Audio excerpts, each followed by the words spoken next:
Hey, you sister students, it's Mr. Baker again. This is actually Baker's Corner, and we're actually going to finish up part of our study of the Cold War today by focusing on one of the more interesting elements of it, and that is what we call the emergence of the Second Red Scare. Now, I want you all guys to think really quick about what you might remember about the post-World War I time period with the first Red Scare, and I think you're going to see some similarities, and I think you're also going to see some differences. So that's going to be the big overarching question that we want to ask ourselves is, were there more things that kind of were similar and or different?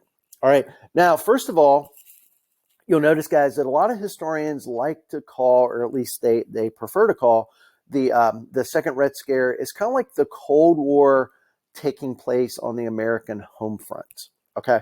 And I think what they mean by that, guys, is that there's really this fear or this, scare, as they call it, of the infiltration of communism into the United States as a whole, within the government, within society, etc.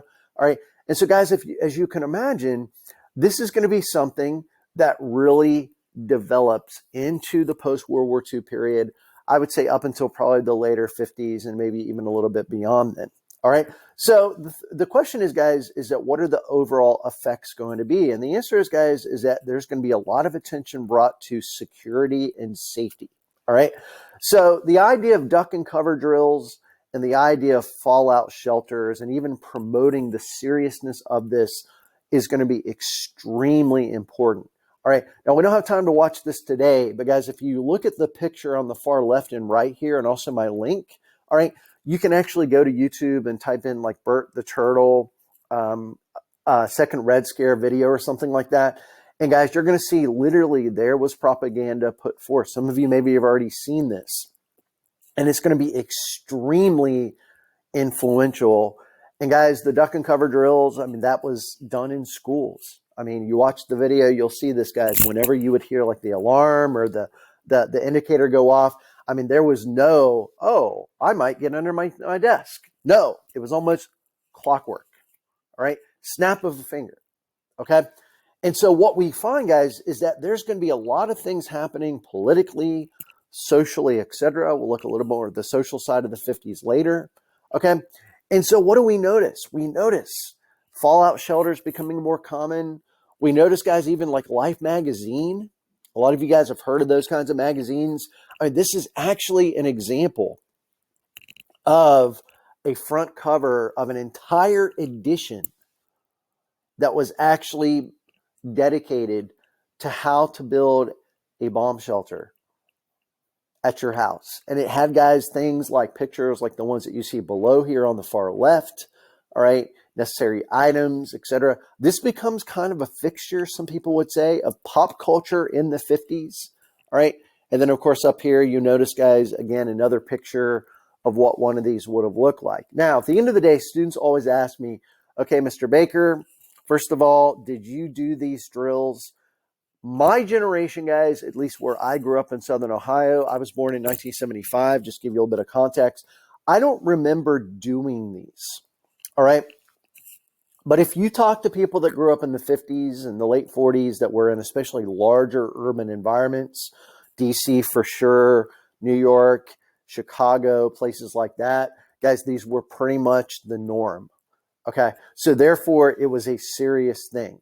Now, what is the whole big picture, guys, of really trying to get Americans on board with fighting against communism? To a large extent, it is loyalty. You're welcome to pause the screen if you need to. But again, guys, today's lesson is very quick, but also very important. Okay, so guys, Truman is in office. Keep in mind, when World War II comes to an end, he's the one that makes the very bold, yet in his view, right decision to use the atomic bomb against the Japanese. All right, so the war comes to an end, and that doesn't mean that we still don't have rivalry, right? Even though the Soviet Union was on more the Allied side.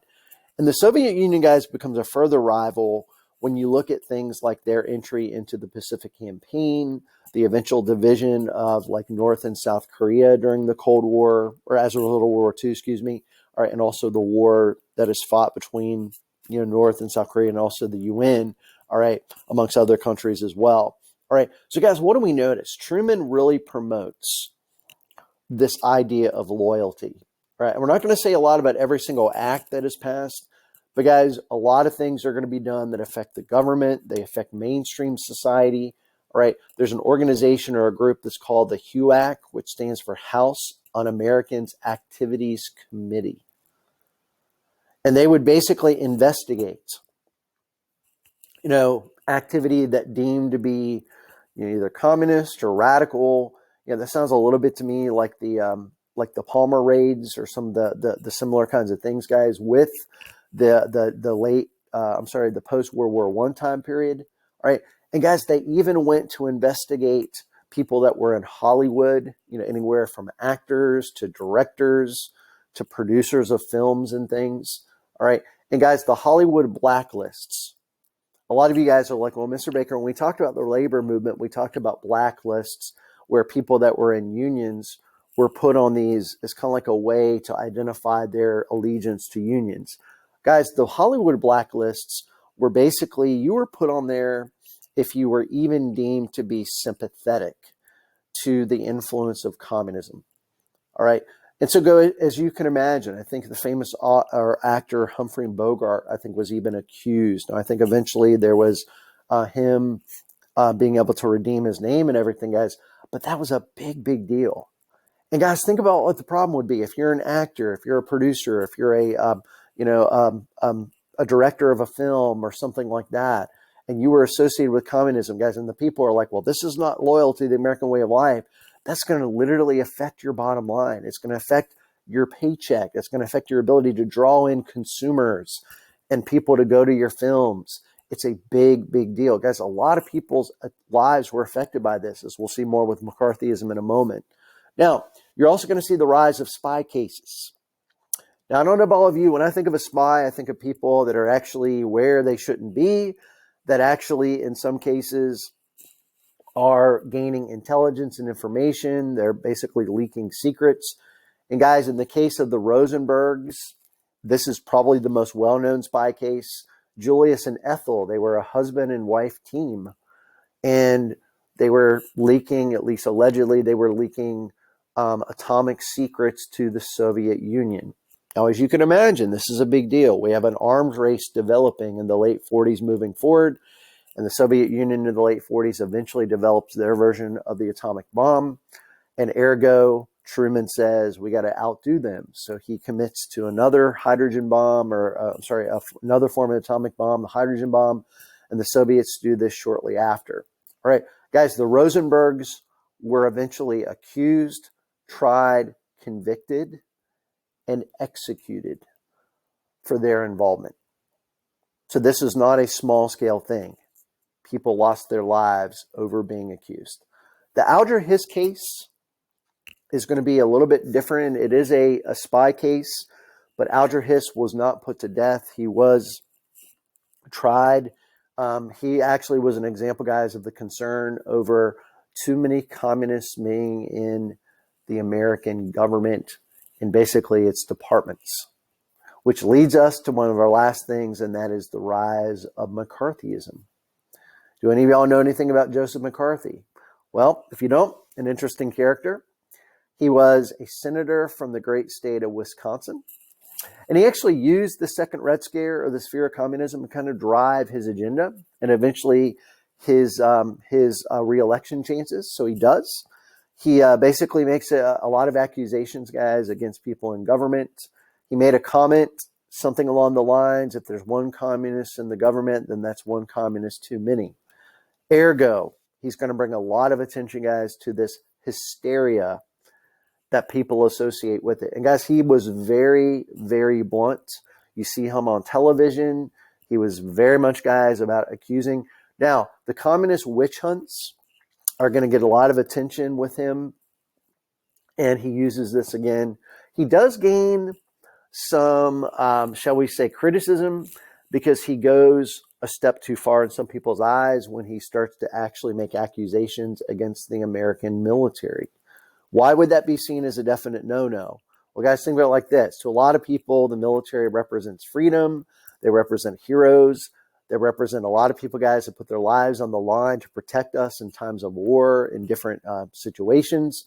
All right. So guys, eventually McCarthy is going to lose a lot of respect by people. And eventually he dies in the 1950s, I believe it was. All right. So anyway, very important to keep in mind. At the end of the day, guys, what are the political responses, okay, to the idea of the second Red Scare? Well, first of all, there's going to be several acts that are passed. And this is the tip of the iceberg. But guys, look at the first one here. You're welcome to pause your screen if you need to for a moment. The National Security Act that was passed in 1947. What comes to mind when y'all think of the term national security? I think of country safety.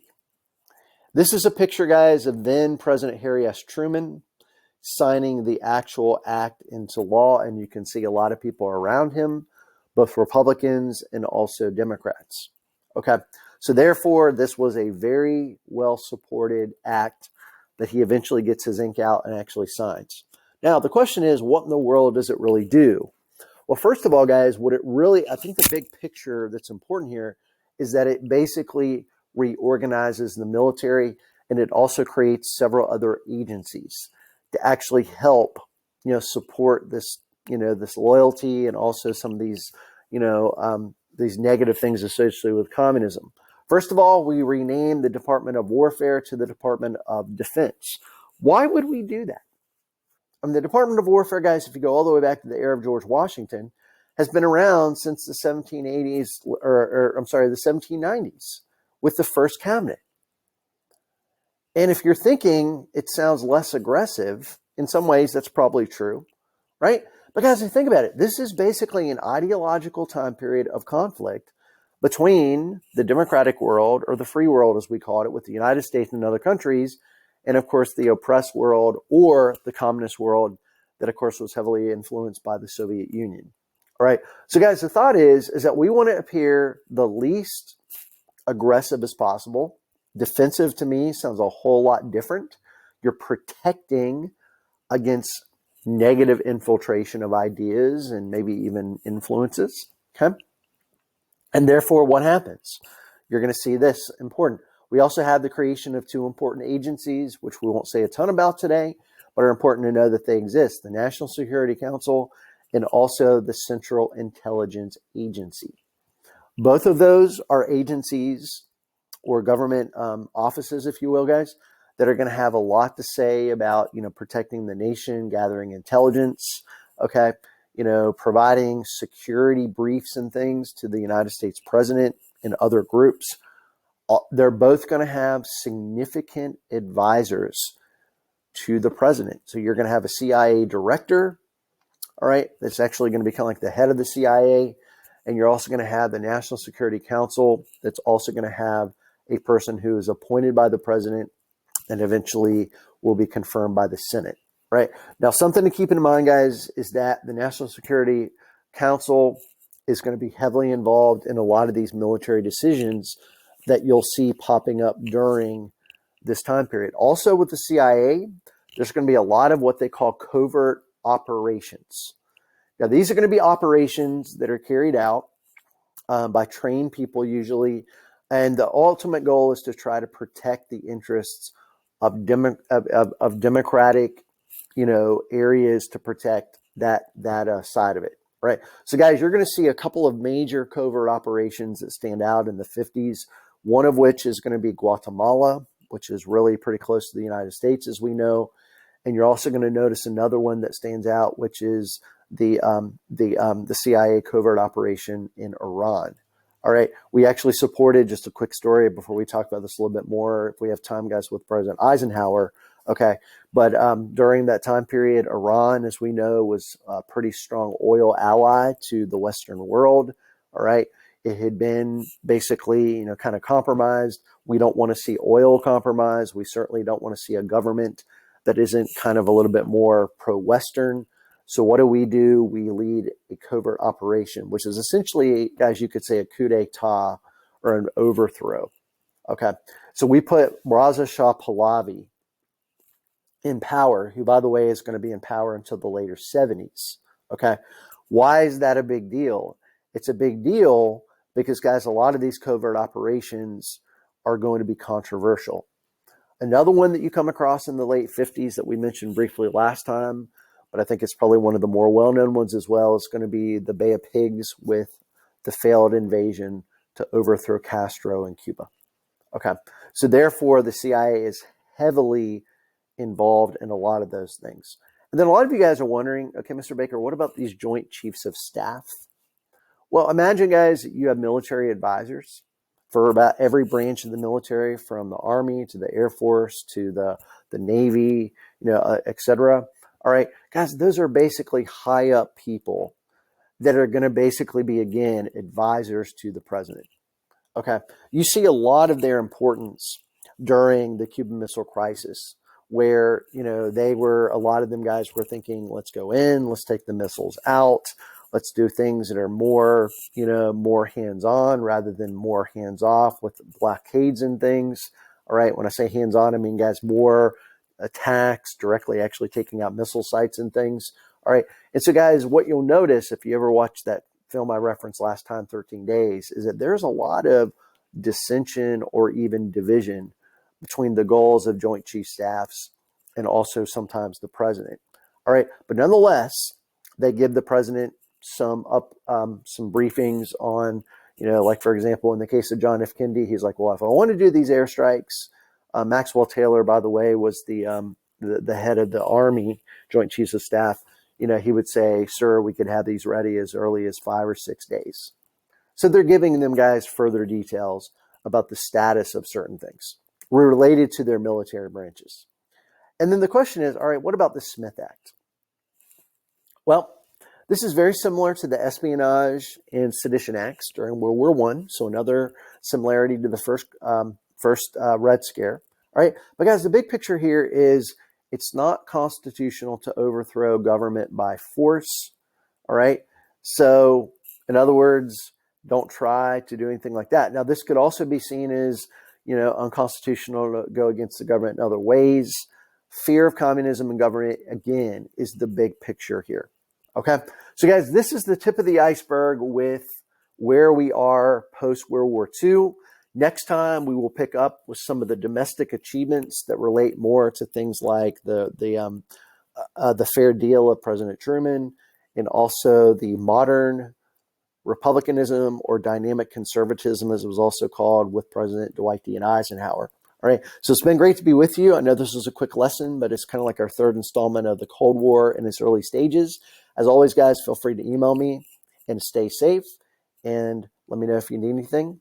Otherwise, I will see you next time when we introduce the Nifty 50s. Thank you and have a good one. Bye-bye.